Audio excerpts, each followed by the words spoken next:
আমি Meenakshi মুখার্জিকে open challenge দিচ্ছি, সবকটা টিভি মিডিয়া যারা শুনছেন আমি তাদের বলছি, মীনাক্ষী আমার থেকে ছোট, সামনাসামনি মুখোমুখি ডাকুন, কে শুয়োরের বাচ্চা প্রমাণ হোক।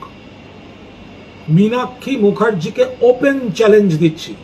মঞ্চে, নিজের পার্টির মঞ্চে আঙুল তুলে বলার দম থাকে তাহলে ওটা টিভি চ্যানেলের সামনে হোক, ওই শুয়োরের বাচ্চা কথাটা আমার সামনে বসে ইউজ করুক, যদি দম থাকে ইউজ করুক, যদি এক বাপের সন্তান হয় ইউজ করুক।